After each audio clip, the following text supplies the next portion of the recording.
The town of Nazareth was remarkably unremarkable.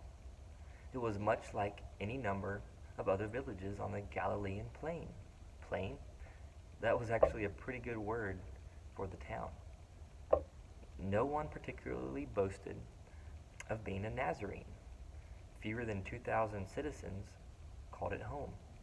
It was no more than a quiet town where men attended their daily work and women their households. If it was excitement you were after, you had to walk 4 miles to the modern town of Sepphoris. Did Mary ever walk to Sepphoris? Did she long for a more exciting life? We can't be certain. She seems to have been a typical young lady in a typical small town in Galilee just before the 1st century. On that day of days, Mary no doubt turned her efforts to the mundane task of grinding the grain into flour for daily bread. Did she urge a little brother or sister to gather thorns and sticks for the oven? Did she hurry about the rooms of the family home, tidying, dusting, fetching water pots? These are good guesses, but we can be sure of one subject that held a grip on her imagination. What young girl from any time or place wouldn't be preoccupied with her own approaching wedding? Yes, any girl's most cherished hope was about to be fulfilled in Mary's life. She would be thinking about her young carpenter. She and Joseph may have played together in the field as children. Now, they had grown up and were ready to begin adult life. The couple was betrothed, the most binding form of engagement. Legally, it meant that Mary was already Joseph's wife, though they could not be together until after the wedding.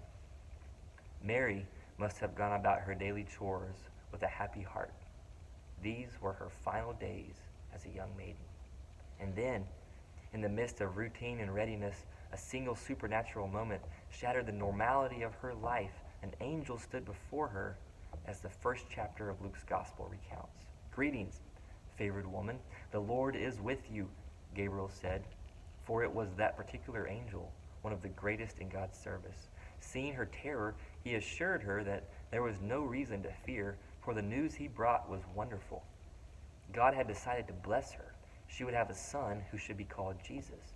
He would be the Son of the Most High, and he would reign over his people forever. Consider the change that came about in Mary's life.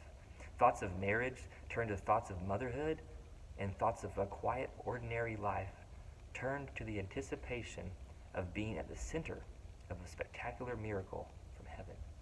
No wonder God sent Gabriel himself to help her understand and prepare. Mary was favored by God for a task that would finally allow each of us to be favored. Gabriel said, "The Lord is with you," and as a result, the Lord is with all of us. In that way, God sent the ultimate Christmas gift, not just to Mary, but to all of us. And it was Mary who delivered the package.